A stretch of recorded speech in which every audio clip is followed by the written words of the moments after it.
Bueno, continuamos acá en Economía 4D. Dale, seguimos, ya tenemos acá sentado a Raúl Timerman. Mientras tanto, te contamos que, como hacemos siempre, ¿nos vas a invitar tomar un cafecito? Un cafecito, un tecito, Ahí no sé, lo estamos. que a vos más te gusta. No, la línea completa de Café Cabrales. Tenés la planta de café, el café torrado, bueno, todo lo que está referido al té Big Ben, realmente, bueno, y yerbita. A ver, el capuchino de Cabrales es espectacular. Una línea completa, espectacular de Café Cabrales.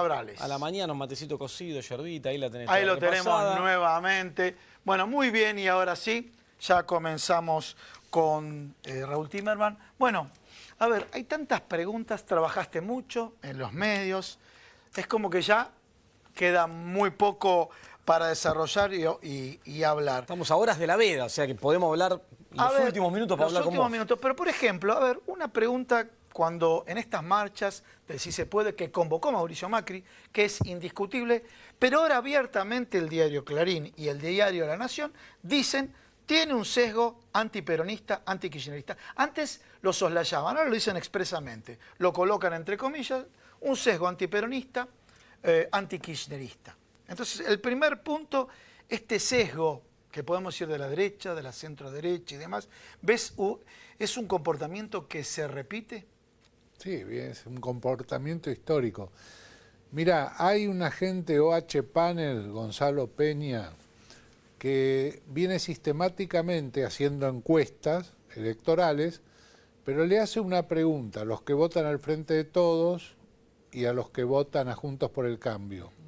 Les pregunta, de todos estos motivos del voto, ¿cuáles son los 3 principales o 4 principales que originan su voto? En el caso de Juntos por el Cambio siempre aparece el primero para evitar que o el kirchnerismo, o el cristinismo, o el peronismo vuelvan al poder. Ese es el primer motivo. Y después aparecen para evitar que haya corrupción, para que se luche contra el narcotráfico, para mejorar la seguridad. Esos son los 4 primeros. Ninguno es económico. Corrupción, narcotráfico, seguridad. Seguridad y evitar que el peronismo, kirchnerismo o cristinismo vuelva al gobierno. Cuando los 4 primeros que dice la gente que vota al Frente de Todos es para que haya más trabajo, para reducir la inflación, para que le aumenten a los jubilados. Para mejorar los salarios, me imagino. Sí, todo para la mejora. Los 4 son económicos. O sea, digamos, hay un corte neto entre una cuestión que tiene que ver más con la ideología y una cuestión que tiene que ver más con la necesidad. Ahora, te quiero interrumpir acá. Ideología, y yo te digo, ¿no será ideología con una característica de ceguera? ¿A qué voy con esto? Vos le preguntás a aquellos que votan al kirchnerismo o al peronismo, ¿hubo corrupción? Te dice sí, en algunos casos. Después entrará el abanico dentro de la corrupción. Ahora, vos le preguntás a los que votan a Mauricio Macri si hubo caso de corrupción y desconoce que tiene, por ejemplo, 100 causas. Independientemente cuáles son más o menos graves y demás, como que de alguna manera viven en un termo, ¿sí?, con respecto a lo que ocurre en el entorno de Mauricio Macri. Es interesante porque ese es el análisis que yo hice de la síntesis del debate. El último debate, sintéticamente, hubo una línea argumental de Macri y una línea argumental de Alberto Fernández. ¿Cuál fue la línea argumental de Macri? El índice de Alberto Fernández, el sesgo autoritario. Ustedes los kirchneristas, que tuvieron los casos de corrupción, que tuvieron los casos de autoritarismo, que tuvieron el tema del INDEC, que negaron la pobreza, que decían que había menos en Alemania. Es decir, le tiró encima las mayores debilidades de toda la gestión kirchnerista. ¿Qué pasa? ¿Qué no tuvo en cuenta Mauricio Macri? Que debido a esos motivos fue que Daniel Scioli perdió la elección. Todo eso ya se capitalizó. Fue lo que hizo que Daniel pierda. ¿Frente a quién? Frente a un Mauricio Macri que prometía unir a los argentinos, que no iba a haber devaluación, no iba a haber tarifazos, se iba a controlar la inflación. Es decir, la calidad de vida de todos iba a mejorar. Y eso fue lo que se dio en el 2015 y lo trata de poner ahora. ¿Cuál era la línea argumental de Alberto Fernández? ¿En qué situación está el país después de los 4 años de gobierno de Mauricio Macri? Eran los otros índices. Sí. Era el índice de pobreza, el índice de inflación, el índice de desempleo. Bueno, esas dos líneas argumentales se enfrentaron ya el 11 de agosto. Y sacó 4 millones de votos más Alberto Fernández que Mauricio Macri. Y ahora, Raúl, te llevo a eso entonces. Suponiendo que ahora el domingo, en las elecciones generales, se da algo parecido. Yo creo que hoy no hubo lo que se llama cisne negro, ¿no? No hubo un efecto sorpresa que vaya a cambiar sustancialmente el resultado. Que se dé algo parecido, lo cual indicaría que Alberto Fernández se impone en primera vuelta. ¿Cómo imaginás la transición en ese escenario hasta diciembre, el traspaso de mando? Bueno, depende muchísimo del domingo a la noche. Discúlpame, pará. Depende muchísimo, ya nos dejás con el interrogante, habría que ponerle música de suspenso. ¿Depende de quién en esta música de suspenso? Depende de la llamada que haga Mauricio Macri a Alberto Fernández para reconocer el triunfo y felicitarlo, de la manera, de los modos, y en ese caso va a depender también, si va por el buen camino, de la respuesta de Alberto Fernández. Yo creo que si pasa lo que se supone que puede pasar, que es que Alberto Fernández el mismo domingo a la noche sea presidente electo, por lo menos con el recuento provisorio, a partir del lunes creo que los dos van a encontrar una metodología de diálogo que permita una transición para llegar al 10 de diciembre en que un presidente que termina su mandato le entregue la banda y el bastón a un presidente que inicia su mandato, cosa que hace mucho que no vemos. Que no ocurría. Muy bien. A ver, en términos futbolísticos, vamos a hacerlo simple. ¿Qué es lo que... Gana Macri en términos futbolísticos. Tiene más trayectoria futbolística en el fútbol, que Alberto. sí, obviamente en el fútbol. No, pero iba por otro, un equipo más grande. Iba por otro lado, iba por el lado de la competitividad. Sí. Si el jugador de fútbol profesional se mata en la cancha y después termina el partido y muchos conversan naturalmente entre ellos, se abrazan después del partido y demás.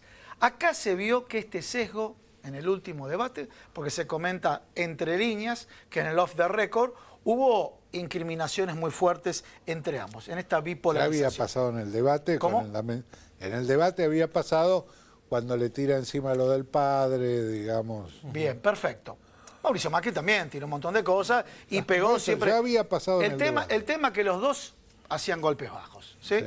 Independientemente, porque también parece que en los medios le ponen la vara más fuerte a uno que al otro con el tema de los golpes bajos y ocurre eso. Sabemos muy bien que está más visto Alberto Fernández cualquier comentario que haga. Ahora, ¿qué voy con esto? ¿Ves que actitudinalmente ambos, obviamente no podés adivinar, pero van a cambiar de actitud y lo van a tomar con este espíritu? Bueno, en la competencia nos sacamos los ojos, pero ahora que ya está definido, tenemos que serenarnos. Vos lo ves y acá entramos un poco a este tema de liderazgo, de aquellos que dicen que escucharon a la gente y demás. ¿Ves que va a haber madurez como líderes por parte de ambos? Sí, creo que sí.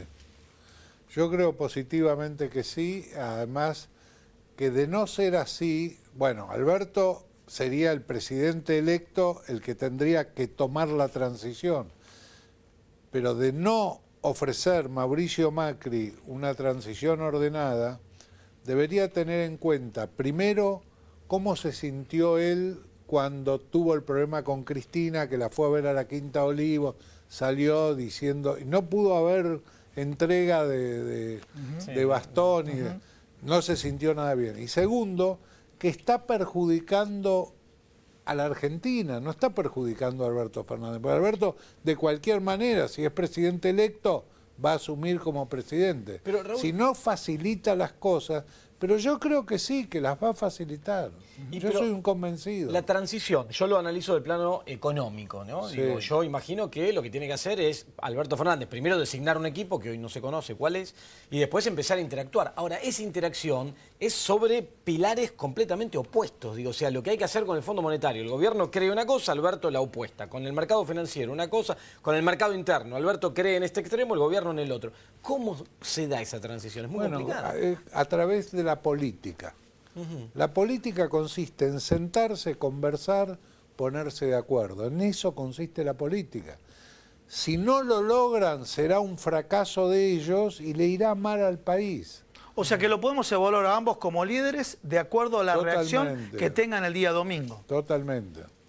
Totalmente. Vos te referías al lenguaje del liderazgo en términos de que utilizan más o menos la misma argumentación Mauricio Macri. Eso, a ver, esto lo damos en charla de liderazgo. Además, es reactivo. El desarrollo de la capacidad de escucha tiene que ser cuando uno ve un pobre y lo ve pobre. Aquel trabajador del casquito, ¿te acordás que dicen hagan algo?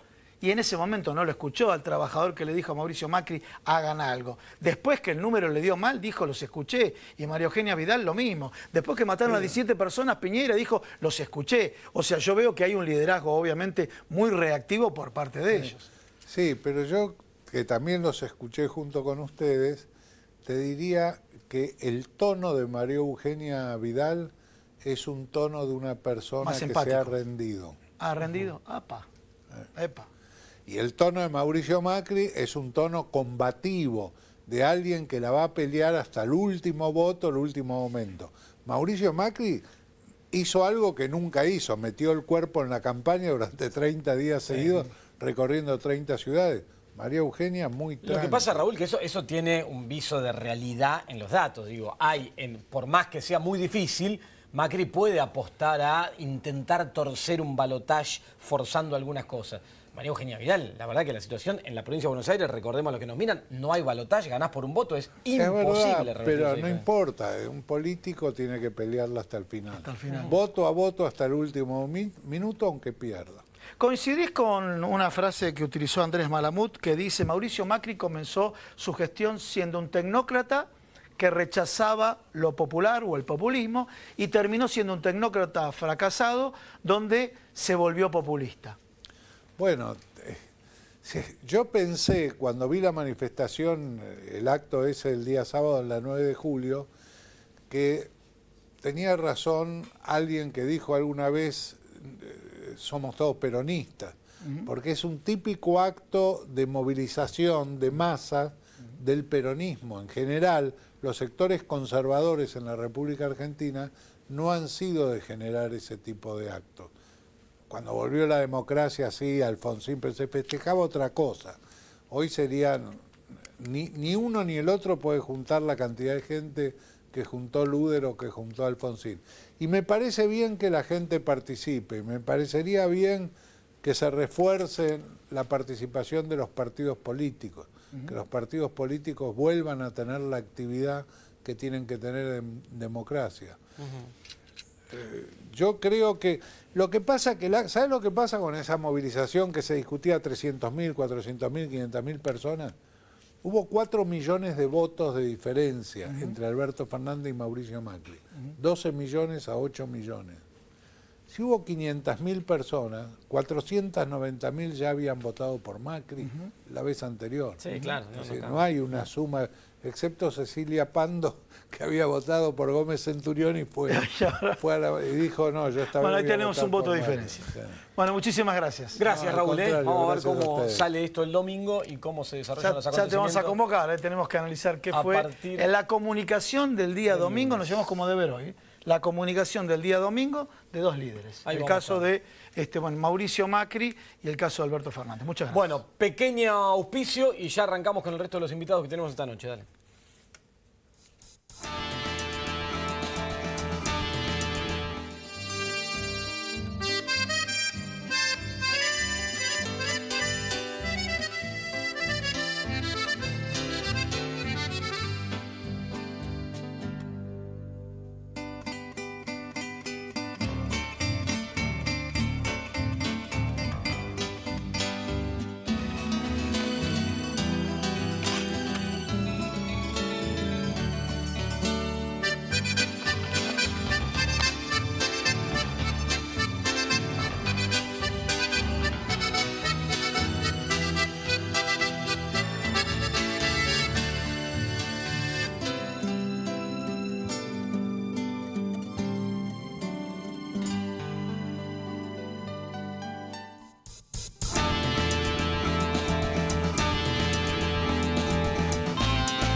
Bueno, ustedes saben que Economía 4D, la cuarta D, es la dimensión social de la economía.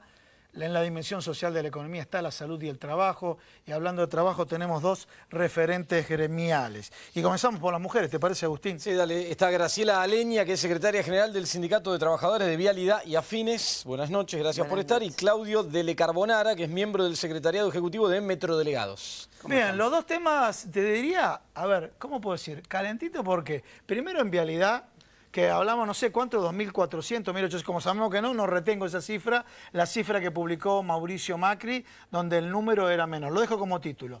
Y el caso de los metrodelegados, donde nosotros defendimos, cuando hablamos de dimensión social de la economía, hablamos de salud. Y no solamente los gremialistas hacen reclamos por cuestiones salariales, sino los metrodelegados hicieron reclamos porque compraron vagones que eran cancerígenos. Después lo va a completar y desarrollar mejor. Lo compraron porque en Madrid lo habían dicho, no, sacalo porque son cancerígenos. Y acá lo compraron como la gran novedad. Los dos temas instalados acá en el programa. Bueno, vamos al tema de vialidad. Bueno, ¿cuáles son? Vos que estás en el gremio y demás, realmente los datos de los kilómetros de ruta desarrollados que dice Mauricio Macri que fueron con más de aproximadamente 3.000 kilómetros de ruta. Sí, la realidad es que de los 2.800 kilómetros de autopista nada más, se construyeron 365 y de los 4.000 de ruta segura, el 0,15% de ruta segura. ¿No llega al 1%? Discúlpame. Sí. No llega al 1%. No llega al 1%. O sea, se hicieron 6 kilómetros. A ver, te cuento algo que nos ha tocado por cuestiones laborales. Uno va a la ciudad de Sunchales, se para ahí y ve que en la ruta nacional 34, no sé, hay 10 kilómetros donde es doble vía y después vuelve lo mismo. Una ruta 34 destruida, pero se hizo la inauguración. Eso es lo que vos estás marcando. Sí, eso es lo que venimos denunciando. En realidad ya hace varios meses, de hecho, he venido a tu programa y lo hemos comentado, ¿no es cierto? Es toda una mise en scène de que inauguramos obras cuando en realidad se inauguran 3, 4 kilómetros. Hace pocos días, al principio del mes, se inauguró el primer tramo de la autopista Perón, que ellos le llaman autopista del Buen Aire, le han cambiado porque sí el nombre, donde son también unos pocos kilómetros y el distribuidor que tiene entre la ex Ruta 40 y el barrio 20 de Junio está por la mitad, o sea, de una mano uno puede tomar el distribuidor y cuando volvés tenés que bajar a otro barrio porque no podés salir a la ex Ruta 40. O sea, no tenés Ruta colectora, 200. sería el caso de la vuelta. No tiene el distribuidor, está en la mitad del distribuidor. Claro, ellos se corrieron un poquito e inauguraron la parte que parecía que era una gran obra. Le sumamos esto del puente que se equivocó Iguacel con las medidas, Bueno, ¿no es cierto? sí, ya viene del 2000. Bueno, pero comentale a la gente porque muchos no tienen la obligación de saber. Le erró a las medidas y fue bastante fuerte. Yo no me acuerdo ahora inclusive el monto que salió, cuánto había costado ese puente, pero bueno, le erró, tuvieron después que cortarle unas partes al puente y como es una serie de cosas que son bastante serias, ¿no? Porque aparte, uno que piensa, el ellos eran los que ciudadano iban a lo ve. recomendar a los profesionales en cada sector y no los ñoquis. El argumento cuando asumieron el gobierno era vamos a profesionalizar los puestos de trabajo. No lo hicieron. Y no Trajeron pudieron toda hacer gente de las empresas, desde Autopista del Sol, IEXA, Rogio, de todas las empresas a cubrir los cargos de estructura y desplazar a la gente que tenía el conocimiento de lo que es vialidad. Bueno, aquí están los resultados. Y este informe que yo te doy está avalado desde hace unos meses por la propia auditoría de vialidad. O sea, nosotros hemos conseguido, y hoy salió de hecho en la prensa, en un diario, hemos conseguido y certifican lo que nosotros venimos denunciando hace un año. Que es mentira todo lo que ha salido a decir tanto Macri como Dietrich. Claudio, te pregunto, acá en varias oportunidades vino Beto Peñanelli, vino Segovia y nos contaron, denunciaron acá al aire el tema del asbesto, la presencia de asbesto como sustancia cancerígena en los coches que habían importado. Bueno, se probó, esto es realmente así, tenían razón en la denuncia que hacían ustedes.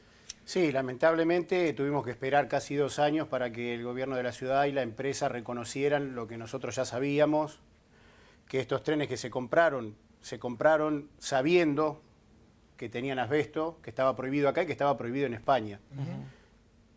Igualmente esto es una parte del problema porque justamente a raíz de esta denuncia, a raíz de esta investigación, nos enteramos que también hay otros trenes, o sea, otras flotas que están circulando desde hace muchísimos años. En otras líneas. En otras líneas y también en la línea B, los trenes Mitsubishi, los tradicionales de la línea B, que tienen los asientos de pana al costado, Sí. que son japoneses. Claro, disculpa, describirlo así porque nosotros que no somos eruditos en el tema, Claro. las características, ¿no? Esos también tienen asbesto, o sea que es un problema que viene de arrastre. El asbesto se prohibió en el 2001 justamente porque se comprobó que era altamente tóxico, cancerígeno, y desde ese momento ningún gobierno, ni nacional antes, cuando estaba en el ámbito de la nación, ni de la ciudad después, hicieron nada para que la empresa completara un programa de desasbestización, que es lo que corresponde en los lugares donde el asbesto está y está en la concentración en la que se demostró que está. Tenemos compañeros que ya tienen sus pulmones afectados, A ver, o sea... comenta el tema de la concentración. A ver, comentanos el tema. Mirá, la concentración que está permitida supuestamente del asbesto legalmente es 0,03. Sí. En realidad tendría que ser 0, porque Sí, sí, con está una claro. sola partícula, con una sola fibra que vos respires, podés morirte. Esto hay que decirlo, o sea, vos respirás una Totalmente. fibra, se te aloja en una serosa. En general, las serosas ya son las membranas que recubren los órganos, generalmente en la pleura del pulmón. Se te hace una cicatriz, una lastimadura, un ensanchamiento de la pleura, y esto puede desarrollar después cáncer de pulmón, fibrosis, asbestosis, miotelioma, y ninguna de estas enfermedades tiene tratamiento y son todas mortales. En España, de hecho, la denuncia original tiene que ver con esto, con la muerte de varios trabajadores y hasta de sus familiares, porque vos te lo llevas en la ropa y se lo llevas a tu casa, a tu familia. Y no afecta solo a los trabajadores. Es gravísimo porque afecta a los millones de usuarios que viajan cotidianamente en cualquiera de las líneas de subte. O sea, es un problema de salud gravísimo, o sea, una crisis de salud que no se está tomando como corresponde. De hecho, ya se debería haber declarado la emergencia sanitaria en el subterráneo y estamos esperando. Y Claudio, ahora que se probó, ¿cuál es la solución a esto? ¿Qué hay que hacer? ¿Sacar de circulación los coches? Hay que sacar todo el material que tiene asbesto, o sea, todos los trenes que tienen asbesto, o reemplazar las piezas que tienen asbesto.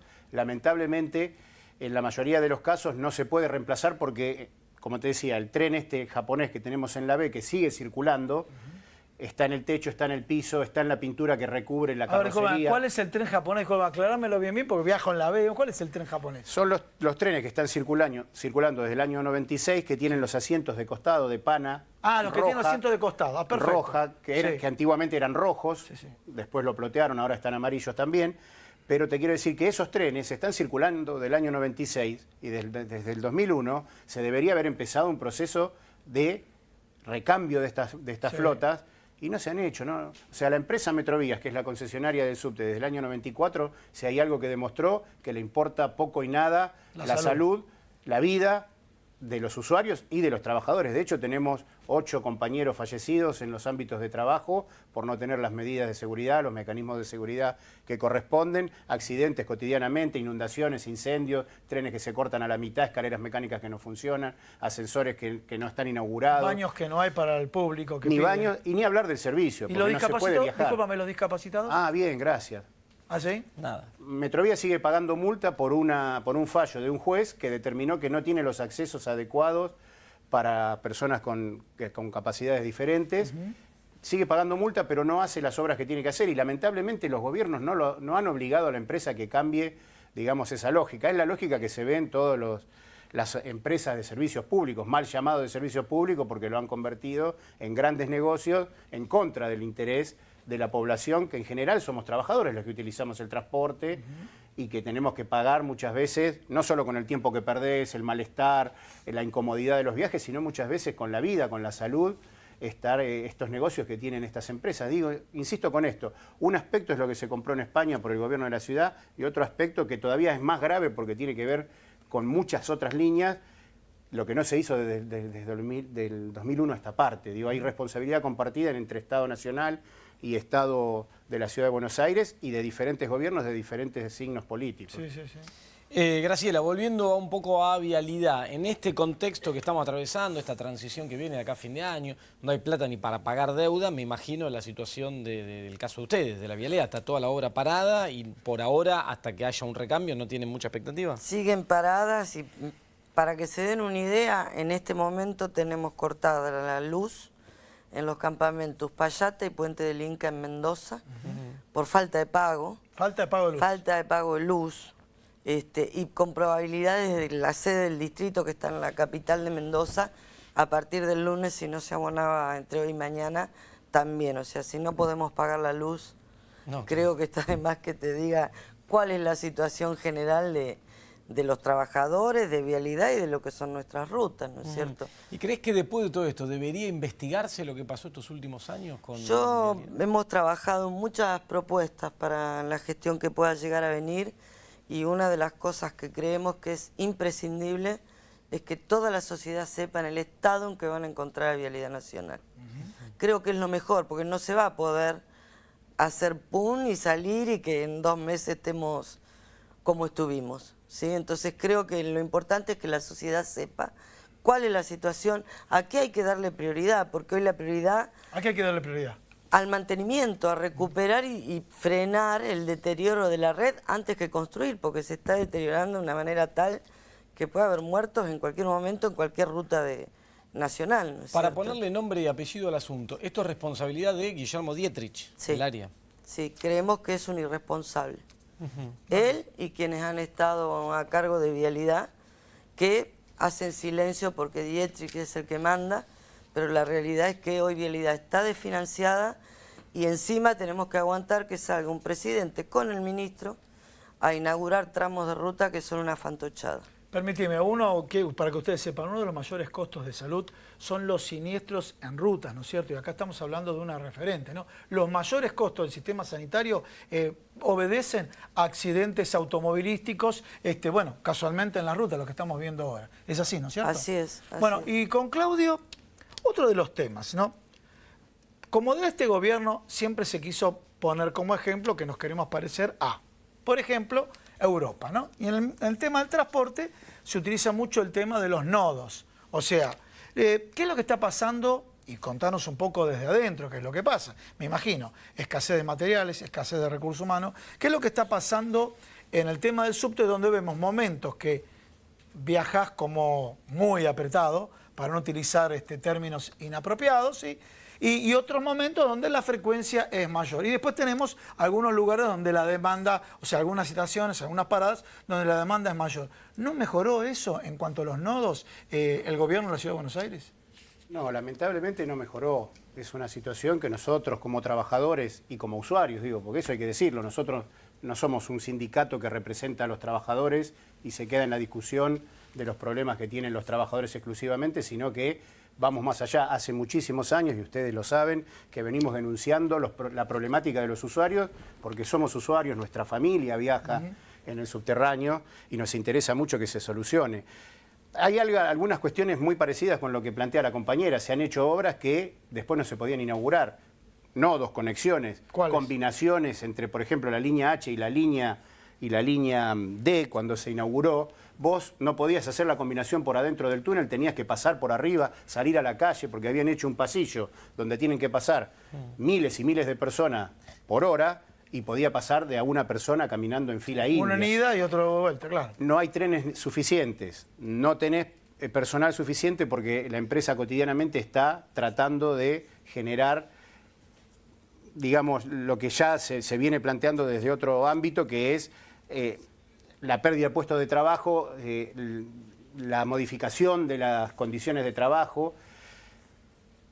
Y la verdad que nosotros nos hemos cansado de denunciar, hacer acciones y todo, y no hemos tenido mucha respuesta ni del gobierno, ni de los funcionarios, ni ahora ni antes. Digo, esto es un problema grave que se viene arrastrando de hace mucho tiempo. No hay planificación en función de la necesidad de los usuarios. Acá lo que se debería hacer es realmente muchos más kilómetros de subte por año, que fue una de las promesas de Macri cuando se presentó por primera vez para jefe de gobierno. Se debería hacer mucho más inversión, que hoy no existe prácticamente, en mejorar la frecuencia. Vos decías la frecuencia es mala siempre. El problema es que hay momentos donde viaja menos gente, entonces parece que fuera aceptable, pero no, es mala la frecuencia, es mala la calidad del servicio. Mala significa, en esa hora pico falta más no podés viajar, hay gente que tiene que esperar 3, 4 trenes, 5, 10, 15, 20 minutos para poder subir. Bien. No podés viajar y viajás mal, y sobre todo viajás inseguro. El subte sigue siendo una bomba de tiempo. Sí. Nosotros recordamos siempre lo que pasó en Once, la masacre de Once. Nosotros no estamos exentos de esto y digo, estamos todos los días peleando para que esto no suceda en el subte, y no sucede porque está la intervención de los trabajadores y muchas veces de organizaciones de usuarios. Lo que está pasando con el asbesto es gravísimo. Estamos hablando de la salud de millones de usuarios y de miles de trabajadores que están expuestas cotidianamente. Necesitamos un plan de desasbestización que no presentan, necesitamos que a todos los trabajadores del subte se le hagan estudios médicos, se ingresen al registro de riesgos para ver realmente cuál es el porcentaje de compañeros que tenemos afectados, que con el poco control que tuvimos hasta ahora en 180 trabajadores, tenemos 13, o sea que es muy alto, y obviamente necesitamos una fecha concreta de cambio de los trenes que tienen el problema del asbesto. Ahora. O sea, vos subís a viajar y no sabés si no te respiraste una fibra, y como esto tiene una latencia hasta que se detecta de hasta 30, 40 años, bueno, y después se murió, sí, hay 20, 30 usuarios que se murieron dentro de 30 años, y porque fumaba. No, es por esto, puede llegar a ser por esto. Es gravísimo. Muchísimas gracias Claudio, a los dos por haber muchas estado acá. gracias. Nosotros nos hacemos eco de esto hace mucho tiempo y damos espacio a esta situación porque entendemos lo grave que es. Además somos usuarios y nuestras familias también del subte, y sabemos que millones de argentinos también lo utilizan y es de mucha gravedad. Esto, Bueno, aclaremos a la gente, esto es la dimensión social de la economía, para que entiendan el nombre del programa, Economía 4D, la cuarta dimensión, es la dimensión social. Acá vemos dos referentes gremiales, no solamente vinieron a hablar de salario, sino hablaron de seguridad, tanto en las rutas, y de seguridad en el caso de los subtes, ¿no? Y esto hace a mayores costos de salud. el domingo tenemos entonces las elecciones generales, el jueves nos volvemos a ver acá como todas las semanas, te vamos a estar analizando el resultado y lo que pudo haber pasado después con la economía en una situación muy delicada. De acá hasta el jueves seguí de cerca el número de las reservas. El termómetro de la economía y la crisis que puede llegar a avecinarse son las reservas que día a día está rifando el Banco Central. Nos vemos el jueves que viene acá. Como Nos siempre. vemos el jueves que viene y esperemos que no sigamos rascando la olla. Chau. Chau.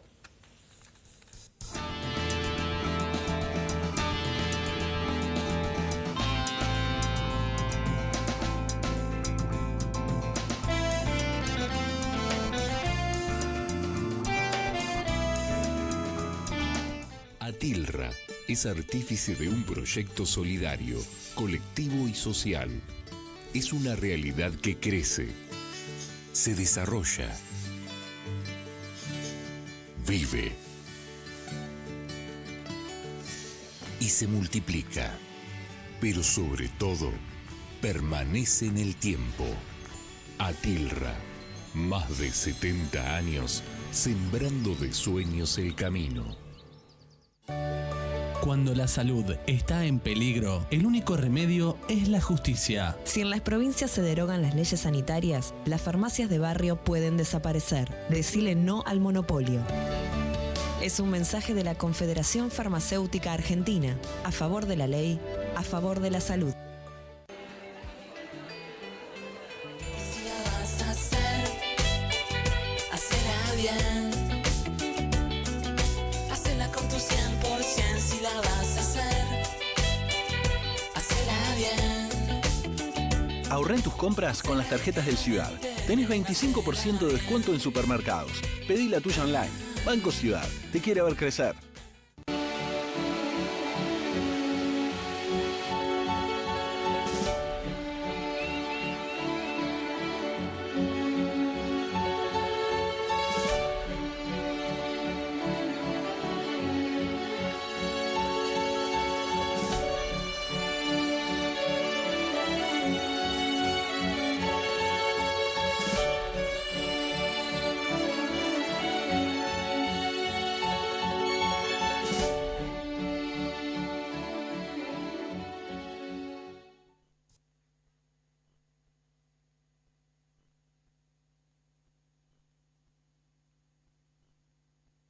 Defensor del pueblo de la provincia de Buenos Aires.